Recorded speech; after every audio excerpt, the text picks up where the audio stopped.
Nazira Safa beri doa di ulang tahun Amir Azikra, bersyukur telah menjadi cinta pertama dan terakhir adik dari Alvin Faiz. Tepat pada hari ini, Selasa, tanggal 21 Desember tahun 2021, Amir Azikra berulang tahun. Namun sayangnya, ulang tahun Amir Azikra kali ini tak bisa dirayakan.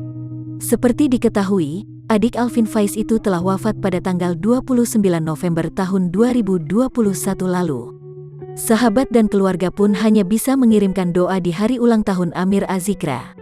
Salah satu doa untuk Amir datang dari sang istri tercinta, Nazira Safa. Dalam doanya, wanita yang akrab disapa Zira itu berusaha ikhlas menyikapi kepergian sang suami untuk selama-lamanya.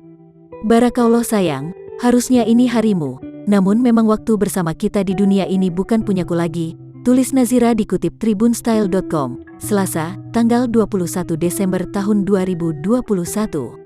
Meski sang suami telah tiada, Nazira mengaku bahagia karena dirinya menjadi cinta pertama dan terakhir Amir Azikra. Namun aku bahagia setidaknya akulah cinta pertama dan terakhirmu, imbuh Nazira. Mengakhiri unggahannya, adik ipar dari Alvin Faiz itu mengungkap perasaannya kepada sang almarhum suami. Love you sayang, pungkasnya. Sebelumnya, Amir Azikra diketahui meninggal diduga karena penyakit paru-paru. Jenazah Amir Azikra dimakamkan di Pondok Pesantren Az-Zikra Gunung Sindur, Bogor, Jawa Barat.